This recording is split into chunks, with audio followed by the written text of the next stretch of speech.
It makes me very glad to welcome everyone this afternoon to come to this dedication ceremony, this blessing for this new building.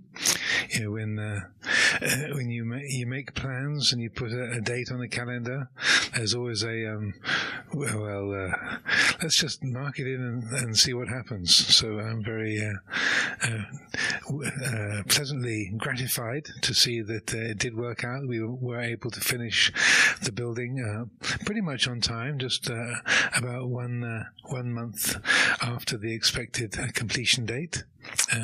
And to be here inside the building, all gathered together on this Sunday afternoon, and see there's plenty of room for everyone, and the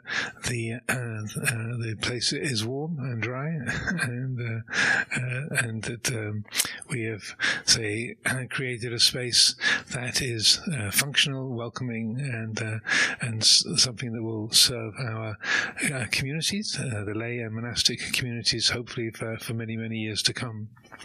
So we'll begin the afternoon ceremonies with chanting some more of the paritta, the verses of blessing and protection. First of all, I'd like to invite the people out in the lobby. You're very welcome to come in. There's no need to linger outside. There is plenty of space inside, and if people do need more cushions, then we have there in the little storeroom. So please to get yourselves settled, make yourselves at home, and during the time that we chant the paritta, it's all in the Pali language, and these are verses that recite the Buddha's teachings or talk about the qualities of the Triple Gem. And it's a time to bring your mind to a quality of focus, to contemplate being here and the being in this new space that's available for us all, and to take the opportunity to cultivate those qualities of peacefulness, stillness, and quietness. All of your worldly concerns, they'll still be waiting for you when the ceremony's over. So we don't need to keep rehearsing them while we sit here. Just leave your list of things to do and your concerns aside. Just let your mind focus in the present, and to recollect that the reason why we chant these verses is to center the attention upon Buddha, Dhamma, and Sangha, the qualities of wisdom and truth and virtue, which are the great guiding lights of our life. So while we chant the paritta, then please just use this as an opportunity to settle, to relax, to focus, and to consider this occasion of blessing and rejoicing in the presence of this new facility that has taken so much work to bring together, and is going to be something that can serve us all for many years to come. Ajahn Amaro, would you invite the Devas?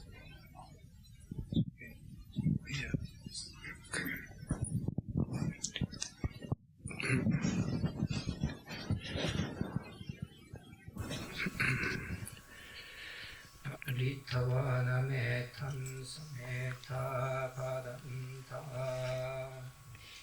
avekita citta paritam panantu sagge kame charupe girisi karatate chantarike vimane Niperate chakame tarvana gahane geha uvatnihikete Gumma chayantu deva jaratara visameya kakanta pana aga Titanta santike iyam munivara vachanan sadavo me sunantu Dhamma savanakaro ayam padanta Dhamma savanakaro ayam padanta Dhamma savanakaro ayam padanta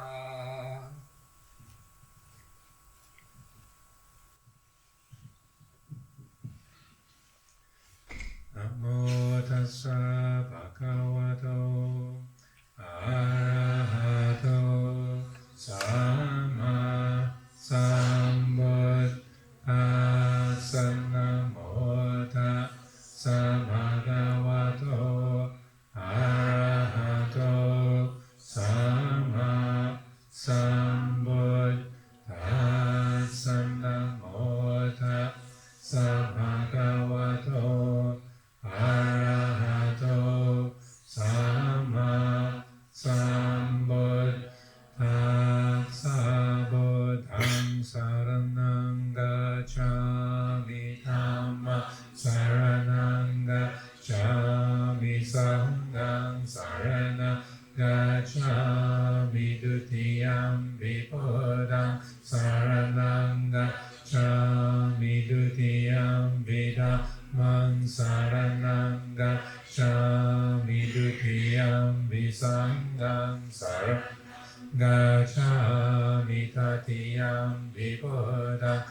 saranang gacchami tatiyampi dhammang saranang gacchami tatiyampi sanghang saranang gacchami ocha kumamo hammala pagado samang vabuddho sugato vimuto maratsapasa vinimochayando pabesike manjanatha vinayam bodham varantha sirasanamami lokatsana pancha vinaya kanchatamde jasate jayasiddhiho Tusabandaraya Chavina Samentu Dhammo Dajoyo Viyaka Sasatu Dase Silo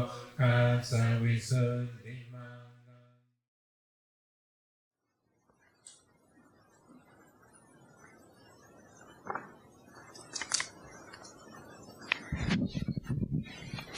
So those of you who've been coming to this building over the last 10 days will have been noticing that with the slow arrival of the shrine, first there was an empty space, and then the shrine tables and the rupa have arrived, but we have things formally masked for this occasion, as to take this opportunity to open the new building, opening up the screens that are concealing the shrine there, and also there's the familiar white stone shrine from Myanmar that we had in the old Sala, but also there is a reclining Buddha image, a rupa that Lumpur Sumeto has offered, that had arrived in his kuti and was offered to reside with him, and he has presented that, or invited that, to come be here in the Sala. So that's also part of the new shrine that will be new to people's eyes. So without further ado, I might invite Ajahn Amaro, who created this marvelous screened arrangement. I had something much more modest in mind, just like a muslin sheet covering the Buddha image, and I came back and there's this marvelous arrangement conjured into being by Ajahn Amaro. So maybe between he and myself we can open up the shrine and declare the building open.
So the plan had been to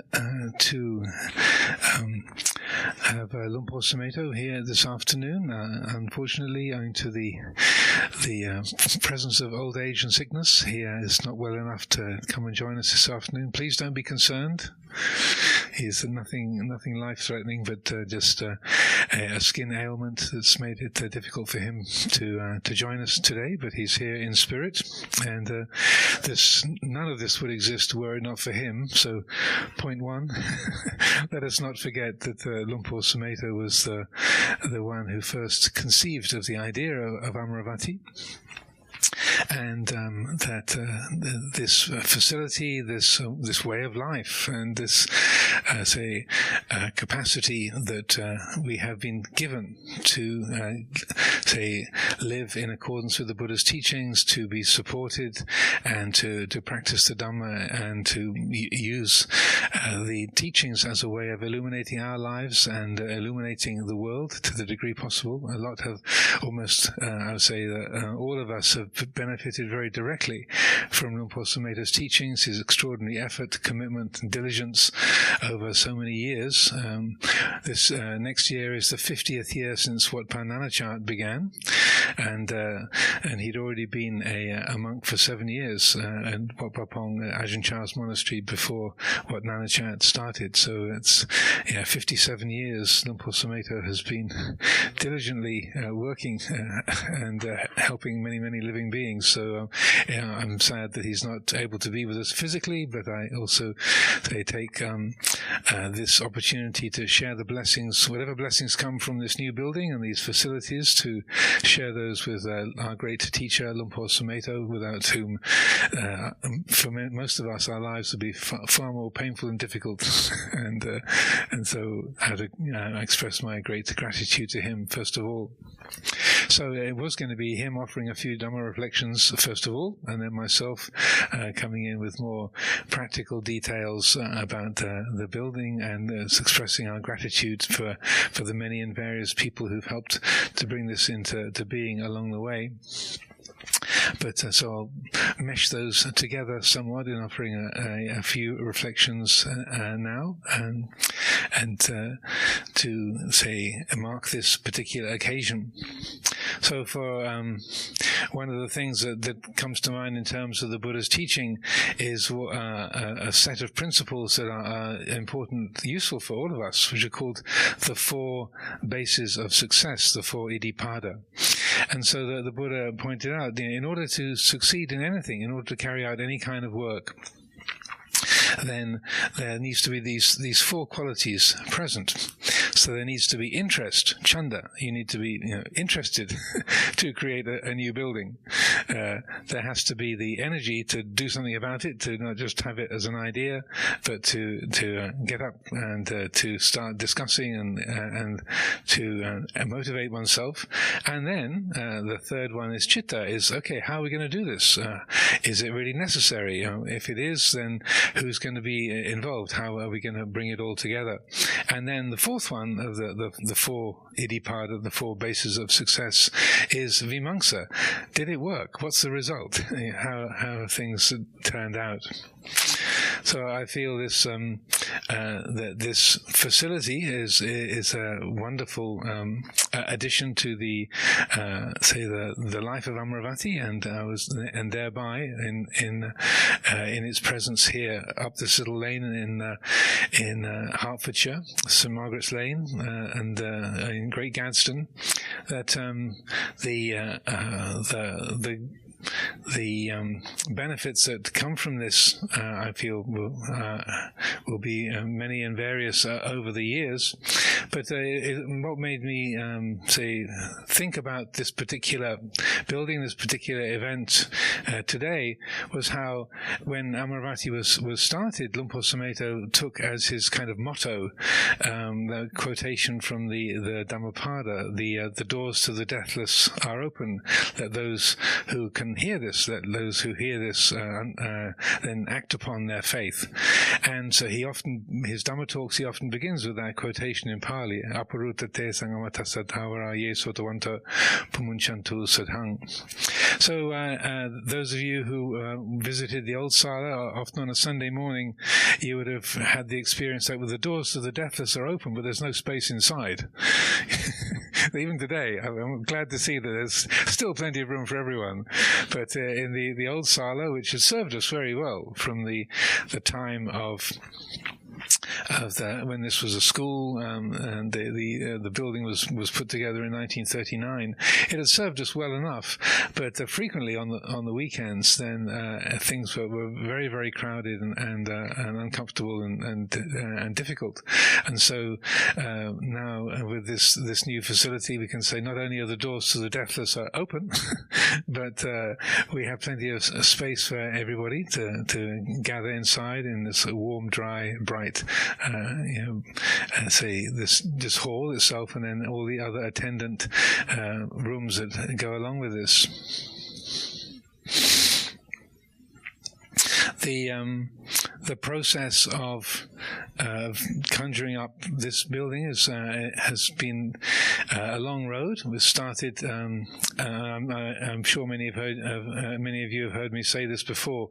I was living away in America for about 14, 15 years, and I used to come back to Amaravati for about 1 week per year. I would come along to Sangha meetings, and when I arrived, there was always lots of discussion about the activities in the Sangha and Sangha business, and we would meet here on the property or maybe at Chithurst, and somehow in the back of my mind I had assumed that there was a long-term plan. I'd lived here for 10 years, from 85 to 95, and then took off to go and be in America to start a Bhayagiri monastery, and I naively assumed that, well, there's, we always talked about changing out the old buildings and making a long-term plan, and somehow it was assumed in my mind that was the case. And then after Lumpur Sameto made the invitation to me in December of 2009, and then I came back to live here in the summer of 2010, Ajahn Vajiro, who'd been resident here for a long time, was helping me get settled and oriented, and there was a little toilet block that he had initiated just between where the library was and where the old kitchen was, and so he was showing me around, saying, "This is sort of under construction. This is nearly finished. This will be very useful." I said, "Are you sure it's not going to be in the way of something that you build in the future? I mean, how does it fit in with a long-term plan?" And there was this pause, and he looked at me, and I realized, I think I know what that look means. He said, "There is no plan." So I already felt I had more than enough things on my plate to do, but then I realized, oh, well, these old energy wasteful wooden buildings that were constructed in 1939 to be a summer camp, we will have to change these, and so we are going to have to develop a long-term plan. Okay. So in about 2011, we started to think about how to change things, and then this Sala was part of the whole picture. And as we all know, this kind of a building is a kind of community space, and very, very crucial, very significant space in the lives of many, many people, the resident monastic community or the lay visitors and supporters. And so we had a lot of discussions and thoughts about how to create a new Sala building here. And so that, again, with respect to the four Iddhipada, there was, first of all, there was the interest to do that. We saw that the old buildings, they served us well, but they were like a heating element for Hertfordshire, kind of long, thin buildings, exposed to the air on all sides. So it's like if you wanted to pour out as much energy into the atmosphere as possible, that's the way you'd do it, like a heating element, like in a toaster, like as much external exposure as possible to get all the heat out into the air. And I also mentioned many times how Sir Mike Penning, the former MP for this area, he was he came to visit on the Katina festival a couple of times, and he said, "We know that you're not marijuana growers here, but when our helicopters go over with the infrared scanners, you do show up very markedly.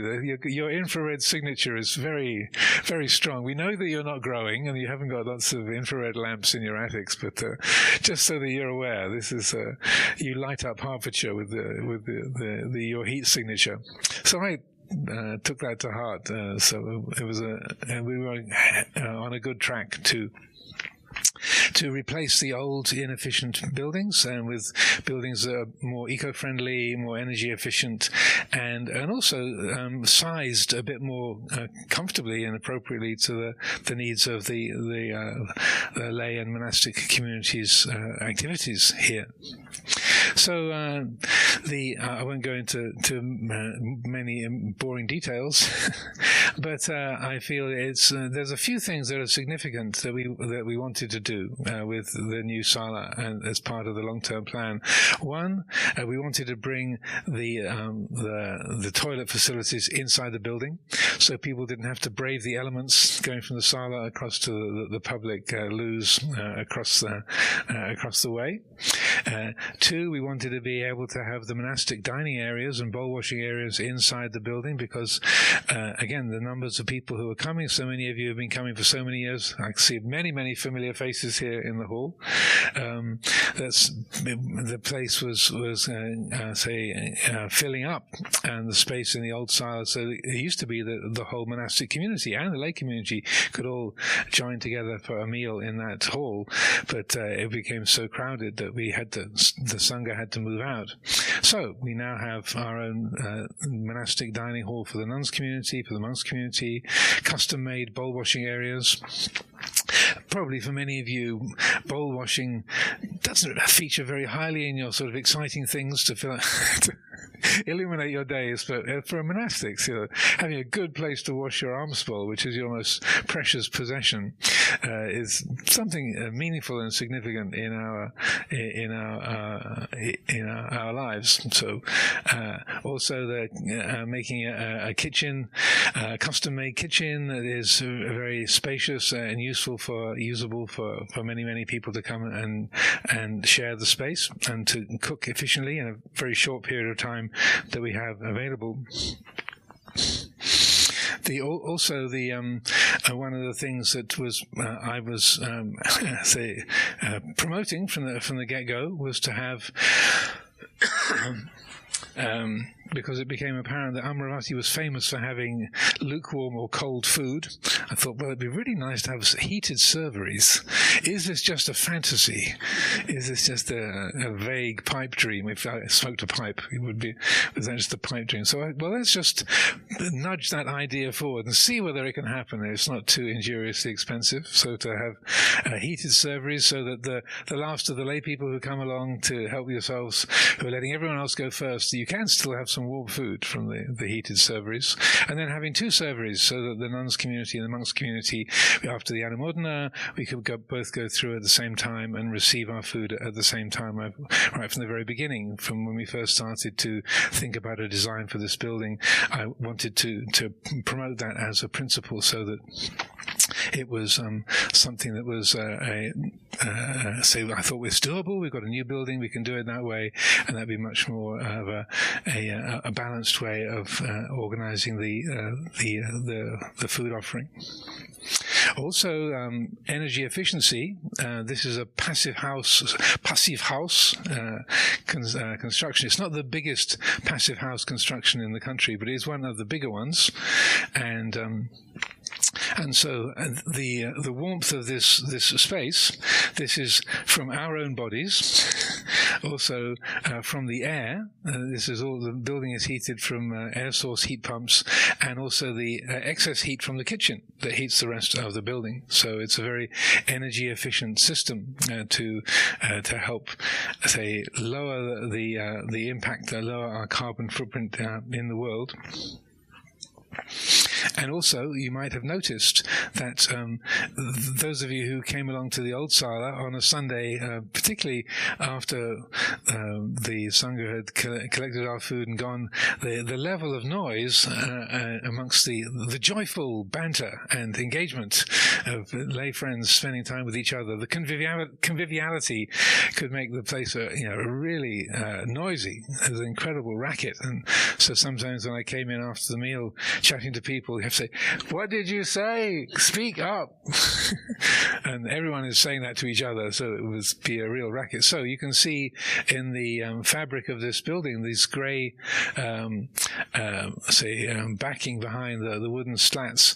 This is all acoustic, an acoustic fabric that helps to muffle the sound so that the microphones work very well, but it means that this doesn't turn into a huge echo chamber, and so that it's a naturally more quiet and peaceful and serene place.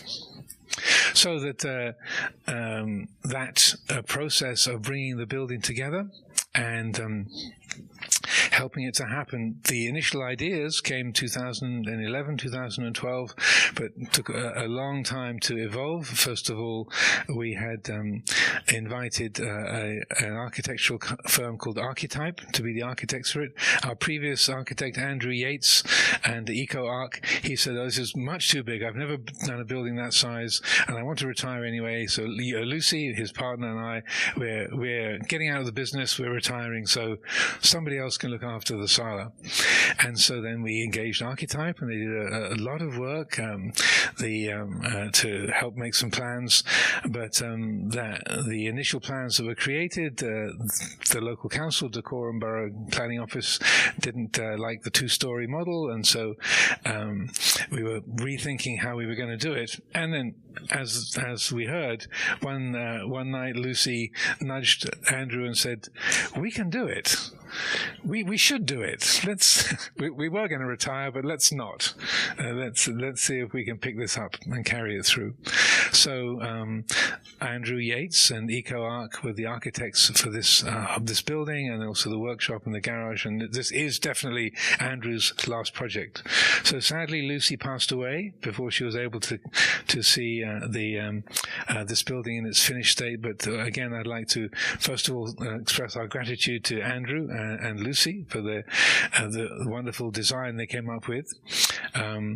The whole process of bringing it together involved many people. The actual contractors, Jigsaw, I'm not sure how many of the Jigsaw people are here, but Phil Sutton, and who was the site Supremo, worked very closely together with Rachaya, our project manager, Rachaya Karasuti, who I'll mention more fully later on.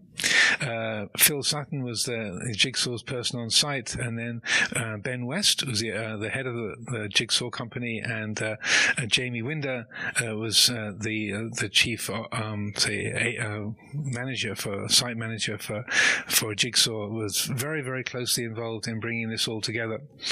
Also in the design team, we had David Fotheringham, who lives up in York, who's a quantity surveyor. And probably for many of you, the words quantity surveying, rather like chartered accountancy, does not make the heart immediately sing with excitement. Like, wow, quantity surveying, yes, that's something.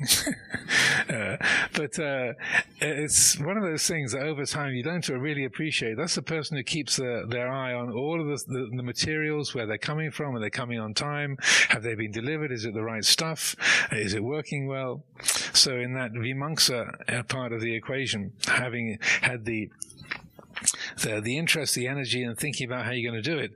So then checking out what has been done. So I want to give a shout out, as they say, for David Fotheringham up in York, and all the work that he did in helping this all come together.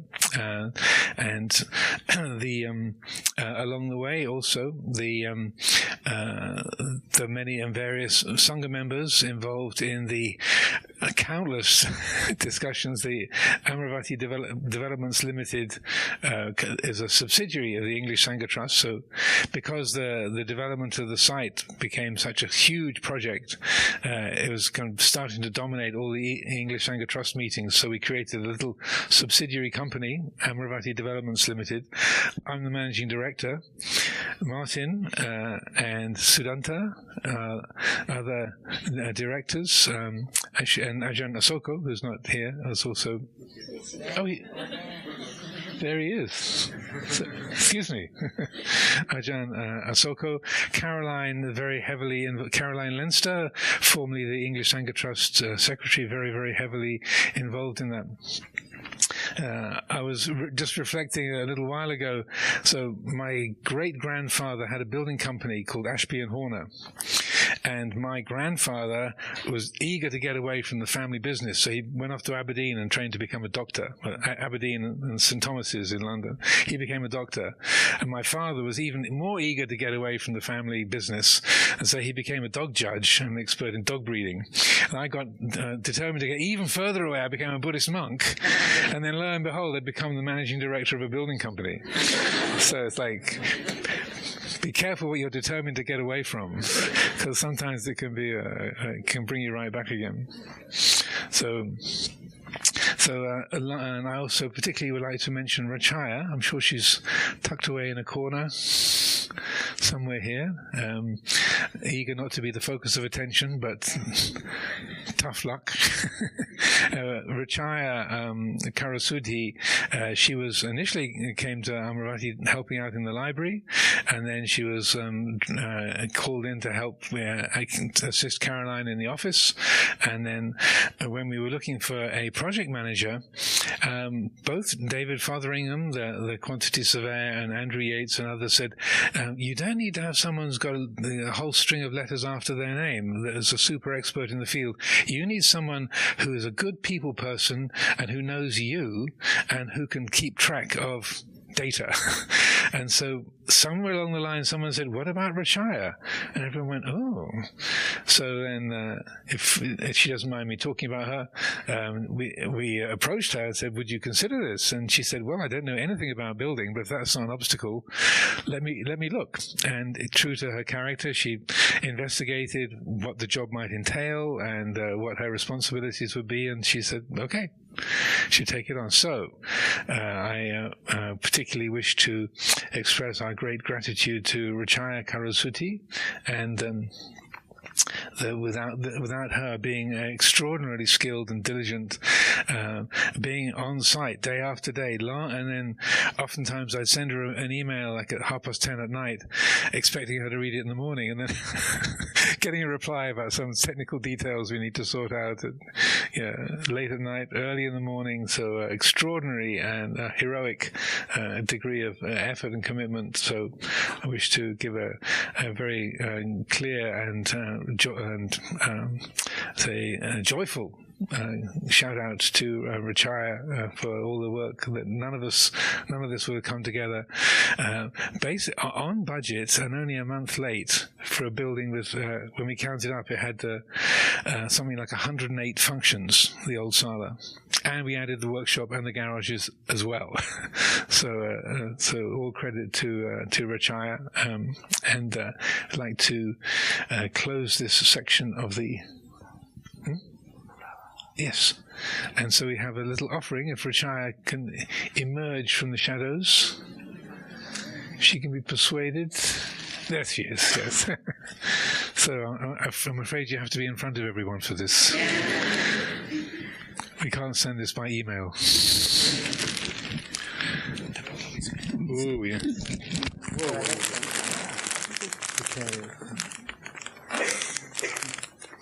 This is very precarious. Do you make this cloth?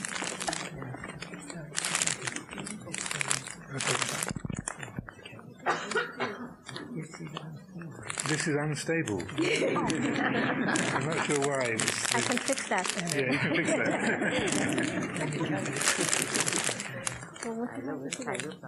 Those are for you. Oh, that's for me. That's for you.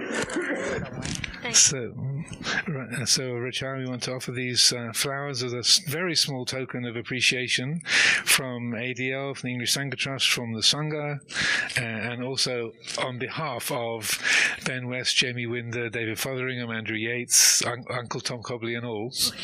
About 85 people.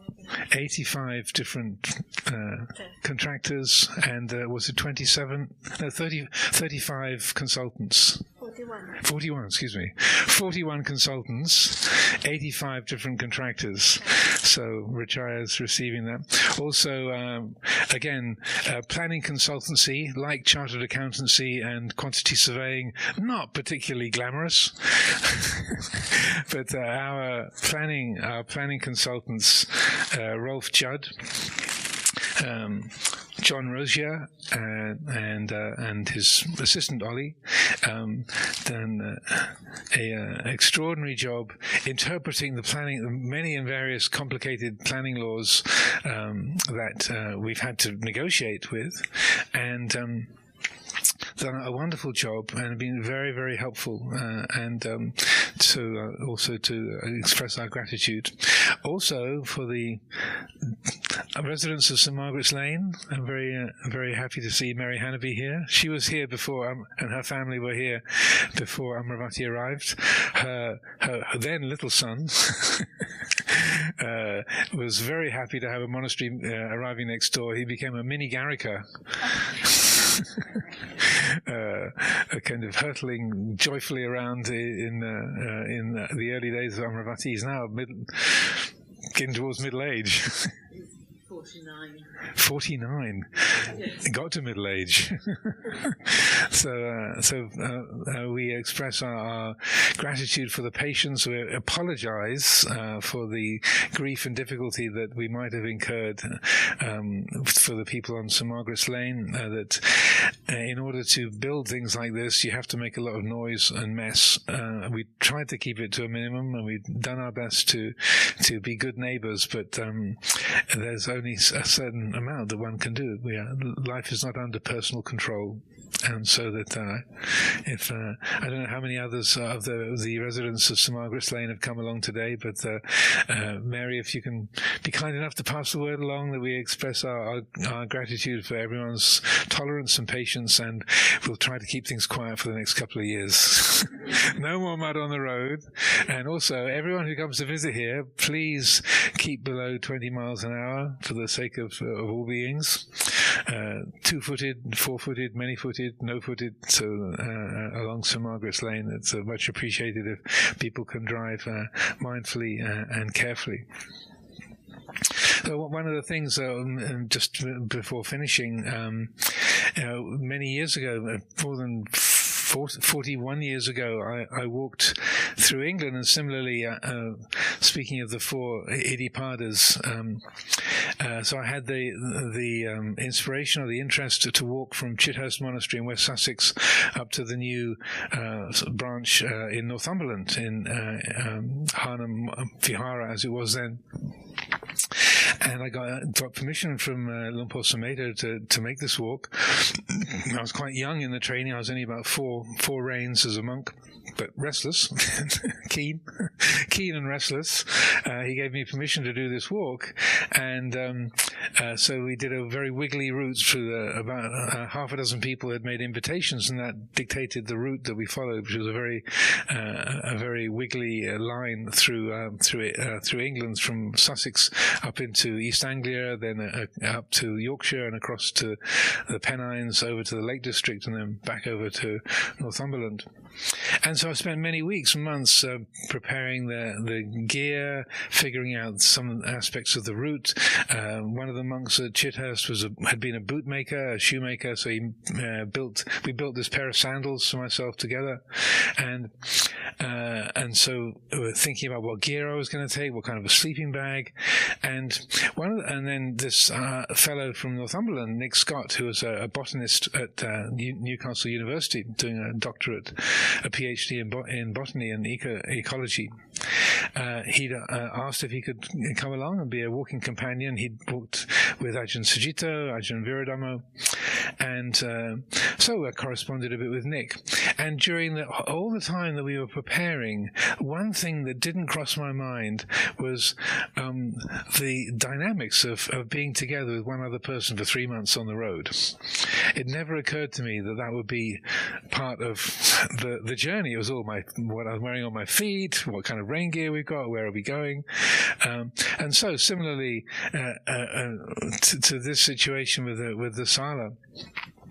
So when we were traveling, and then even in some vastly open landscape like the Fens in Lincolnshire or up in the Pennine Hills, you can have a vast open landscape, no other humans around, but the whole landscape is filled with the relationship with your partner. Is he upset? Is he excited? Why is he going so quickly? Why is he going so slowly? What's he feeling about me? What do I feel about him? It's like, wow, the whole of the English landscape is getting filled up with this dynamic between myself and this other person. Wow, I never thought that would be part of the journey. And so when a dozen years ago, when we started sketching out designs and ideas for this Sala, it didn't really cross my mind. Who's going to be the architect? Who's going to build this? Who's going to be our project manager? How will that all work? And the different Sangha members contributing ideas and making suggestions and had discussions. All of that human side of it didn't really enter the picture. But along the way, then that becomes a large part, and I feel that one of the most important aspects of Luang Por Chah's teaching is it's not the buildings that you create or the monasteries that you start or how tall your stupa is. It's like, how do you get along with the other people that you're mixing concrete with? How are you relating to the other people in the meeting who've got some really weird idea that's completely different from your own really good idea? How do you work that out? And so Luang Por Chah's emphasis was always on any task that you do, any work around the monastery, it's to do with turning it to be a source for wisdom, turning it to be a way of developing the paramitas of wisdom, of kindness, of patience, of equanimity. And so that I feel that the creation of this building and the long-term plan, there has been a lot of that, unexpected or not catered for when we first started to make drawings. But along the way, what wonderful lessons we've learned, and also that I feel that the creation of the long-term plan and bringing these different buildings into existence in this Sala, which is the grandest undertaking for the English Sangha Trust ever. I worked out it's 50 times the price of the whole property. When Amaravati was purchased 40 years ago, this building complex has come in at 50 times the price by my sums. Pause for thought. But I feel that's the spirit of development. And we're not just developing buildings, but we're developing community. And that if along the way we've formed harsh opinions for each other, or we've got lingering resentments towards other people or attachments, then we haven't been using the process very well. But if we've used the whole process of discussion and consideration and development as a way of say building paramita, building those spiritual virtues, then the development has not been Amaravati development inside as well as outside. And that I feel that's I do feel that's been a strong element of bringing this building into being, and hopefully carry on into the future with the other remains of the project. This brings us to about 40% of the long-term plan with the completion of this building. Another 60% still to go. Not that anyone's calculating. So we've gone just past 3 o'clock, and so we'll finish now with chanting the Jayanto, the victory protection, the Jaya. So it's our way of closing this event, and so to express our appreciation for all of the people who helped bring it together, and that may this be a space, a shelter for the day, for the night, that is something that provides and supports the living situation where every one of us here can realize the Dhamma and free our hearts from all dukkha. Jayanto Bodhiya Mule Sakyana Nandivadano Ewang Tawa Vichayo Hori Jayatsu Jayama Gale Appara Chittapala Kesi Se Patavi Bhokare Abhiseke Sabbabuddhanang Aga Pato Pamota Sati Sunaka Tang Sumangalang Supamata Sohoti Tang Sukano Sumohota Shasuita Brahmachari Supadakinang Kaya Kamang Vaja Kamang Badakinang Badakinang Mano Kamang Banidete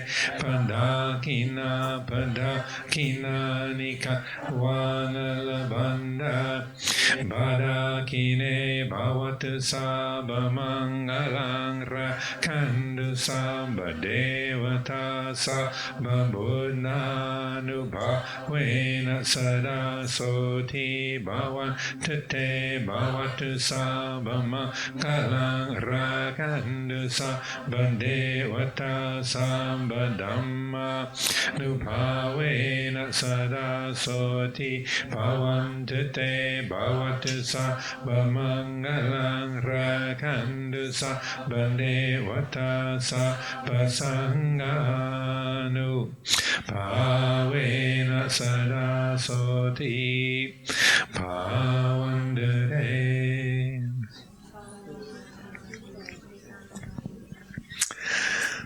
That's all, folks. So today is also the